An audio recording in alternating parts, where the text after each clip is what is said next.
একটা হাদিসে এসেছে যে নবী পাক সাল্লাল্লাহু আলাইহি সাল্লাম বলছেন, যদি কোনো ব্যক্তি চুরিও করে, জেনাও করে, কিন্তু শিরিক মুক্ত আমল নিয়ে আল্লাহ পাকের সামনে দাঁড়ায়, তাহলে আল্লাহ পাক তাকেও মাফ করে দেবেন ইনশাআল্লাহ।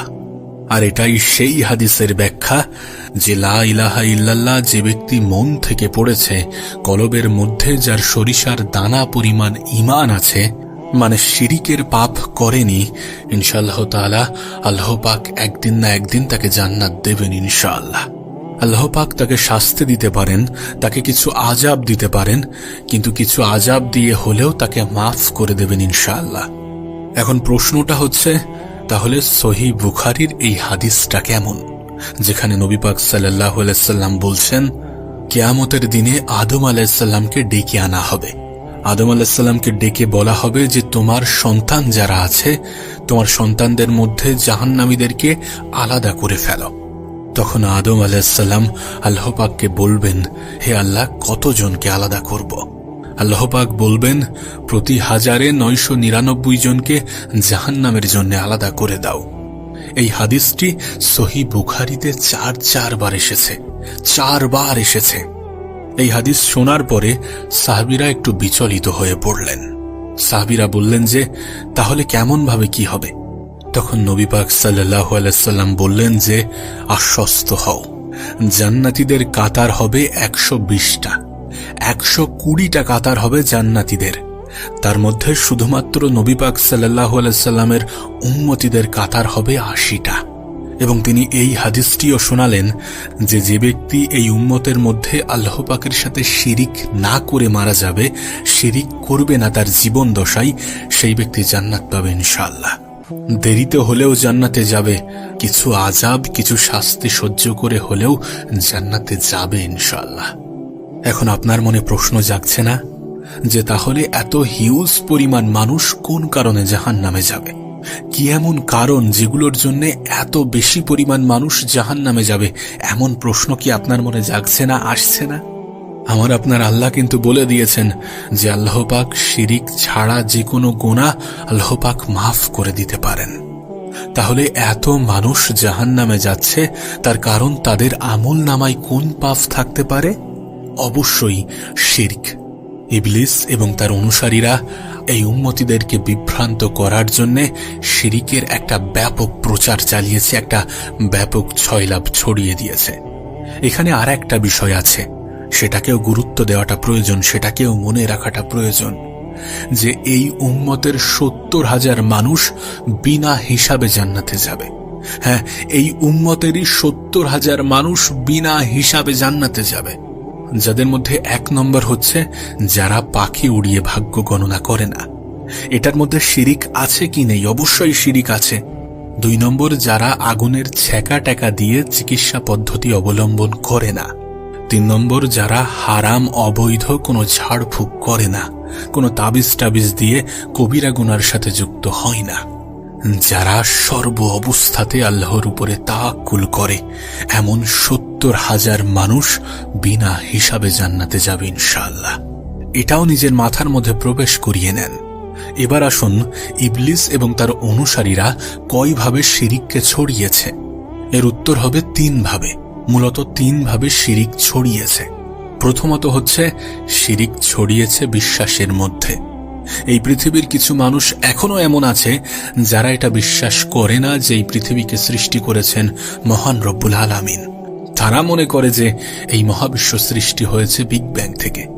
কোরআনের সূরা আম্বিয়ার মধ্যে একটা কথা আছে, আল্লাহ পাক বলছেন, কাফেররা কি লক্ষ্য করে দেখে না যে আসমান সমূহ, সমস্ত জমিন একটা বিন্দুর মধ্যে ছিল, আমি এটাকে বিচ্ছিন্ন করে দিয়েছি। যদি তারা বলেও যে বিগ ব্যাং থেকে পৃথিবী সৃষ্টি হয়েছে, তাহলে আমরা বলবো এই বিগ ব্যাংকের স্রষ্টাও হচ্ছে মহান রব্বুল আলামিন, আল্লাহ রব্বুল আলামিন। আচ্ছা বলেন তো, এই যে চিন্তা যে আল্লাহ বলতে কেউ নেই, এ পৃথিবীতে সবকিছু এমনি এমনি হচ্ছে, এমনি এমনি চলছে, এই চিন্তা ভাবনা কি শিরিকের চিন্তা ভাবনা নয়? কেউ কেউ এমনটাও মনে করেন যে আল্লাহও আছেন এবং তার সাথে আরো কিছু স্রষ্টাও আছেন, এবং এই সংখ্যাটা কোটির উপরে। এ পৃথিবীতে অনেক মানুষ আছে যারা বিশ্বাস করে যে আল্লাহর সাথে আরো কিছু স্রষ্টা আছেন। আপনি খ্রিস্টানদের দিকে তাকান, তাদের চিন্তা ভাবনা, তাদের চলাফেরা, তাদের বিশ্বাসের দিকে তাকান, তাহলে অনেক কিছু স্পষ্ট হয়ে যাবে। সূরা মরিয়মে আল্লাহ পাক উল্লেখ করেন, তারা এমন একটা কথা বলে, তারা বলে যে আল্লাহ সন্তান গ্রহণ করেছেন। নাউজুবিল্লাহ। আল্লাহ পাক এই পরিপ্রেক্ষিতে কি বলেছেন একবার শুনুন। আল্লাহ পাক বলেন যে যখন তারা বলে যে আল্লাহ সন্তান গ্রহণ করেছেন, তখন আসমান নিজেই ফেটে পড়তে চাই, জমিন নিজেই চৌচির হতে চাই, এবং পাহাড়গুলো থরথর করে কেঁপে নিজেই নিচে পড়তে চাই।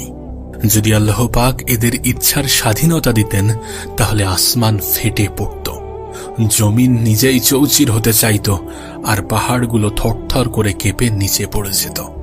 আমাদের মধ্যে যখন কেউ বলে ম্যারি ক্রিসমাস, তখন সেটা বিশ্বাস করে যে 25শে ডিসেম্বরে আল্লাহ পাক ঈসা আলাইহিস সালামকে জন্ম দিয়েছেন। নাউজুবিল্লাহ। বিষয়টা কি এমন? আমাদের মধ্যে কি কোনো মিথ্যার অপপ্রচার হচ্ছে না? অবশ্যই হচ্ছে। আর আমরা আমাদের নামাজে বলছি, লাম ইয়ালিদ ওয়ালাম ইউলাদ কুল হুয়াল্লাহু আহাদ আল্লাহুস সামাদ। লাম ইয়ালিদ, তিনি কাউকে জন্ম দেয়নি, ওয়ালাম ইউলাদ, তানাকেও কেউ জন্ম দেয়নি, ওয়ালাম ইয়াকুল্লাহু কুফুয়ান আহাদ। একবার এই সূরা পড়লে কোরআনের 3 ভাগের 1 ভাগ পড়ার নেকি হয়ে যায়। আর এগুলো এমনি এমনি হয় না, তার কারণ কোরআনের 3 ভাগের 1 ভাগ হচ্ছে আল্লাহ পাকের তৌহিদ। আমরা হয়তোবা অনেক সহজে সামাজিকতার দোহাই দিতে পারি, দিয়ে থাকি। আমরা দিই না, সামাজিকতার দোহাই দিই, কিন্তু সামাজিকতার দোহাই দিয়ে কতদিন চলবে?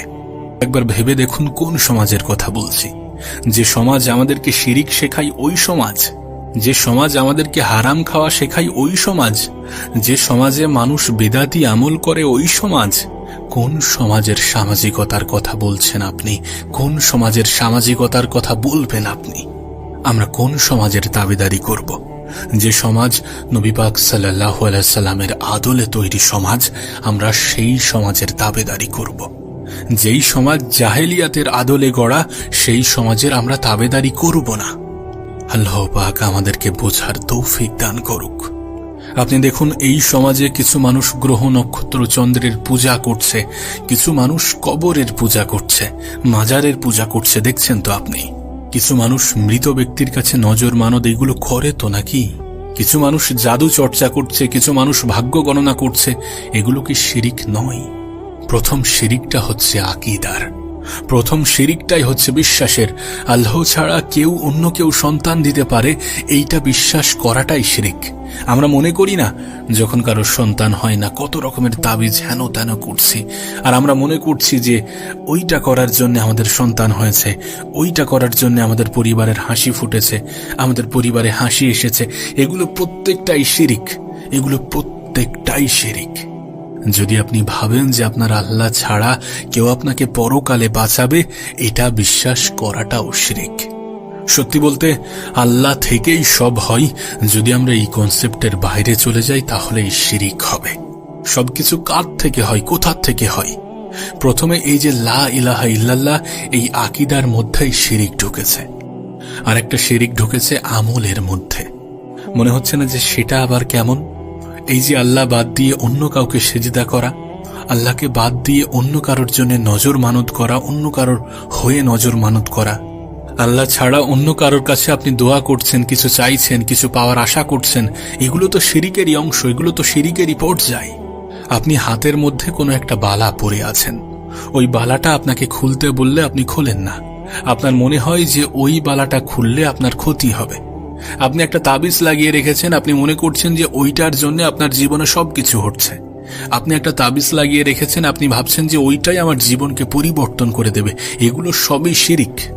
এই যে আকীদা, এগুলো তো শিরকি আকীদা। আপনি একটা আংটি পরেছেন, যদি এই নিয়েতে পরেন যে এই আংটিটা পরলে আমার শরীর ভালো হবে, তাহলে এটা একটা শিরিক। হ্যাঁ, যদি আপনি সৌন্দর্যের জন্য পরেন যে না এই আংটিটা পরলে আমার হাতটা একটু সুন্দর দেখাবে, সে বিষয়টা আলাদা। এখানে আপনার চিন্তা ভাবনার পার্থক্যের উপরেই তৈরি হচ্ছে শিরিক কি শিরিক নয়।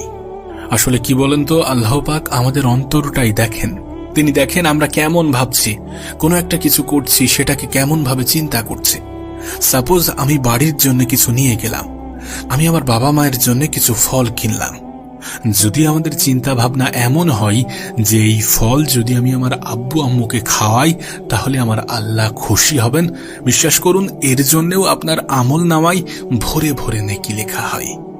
সো এতগুলো কথা বলার একটাই কারণ যে আমাদের এই চিন্তা ভাবনা রাখা উচিত নয় যে আমরা কোনো অপরাধ করে পার পেয়ে যাব। আমাদের এই চিন্তা ভাবনা রাখা উচিত নয় যে এই ধরনের শিরিকের সাথে আমরা যুক্ত হয়ে পার পেয়ে যাব। কিন্তু হ্যাঁ, আমরা যদি অন্য কোনো অপরাধ করি আর যদি শিরিক থেকে দূরে থাকি তাহলে আমাদের জন্য হয়তোবা সুসংবাদ অপেক্ষা করছে। আল্লাহ পাক আমাদেরকে জান্নাত দিয়ে দেবেন ইনশাআল্লাহ, হয়তোবা কিছুটা শাস্তি দেওয়ার পরেও দিয়ে দেবেন যদি আমরা আগে অন্য কোনো পাপের সাথে যুক্ত থাকি, তো শিরিক বাদ দিয়ে। তাই এখানে নিজেকে ছোট ভাবার, নিজের মনকে ছোট করার কোনো প্রশ্নই নেই। এই ধরনের কর্মকাণ্ড থেকে আপনি নিজেকে দূরে রাখার চেষ্টা করুন, নিজেকে দূরে রাখার চেষ্টা করুন শিরিকের মতো জঘন্য অপরাধ থেকে।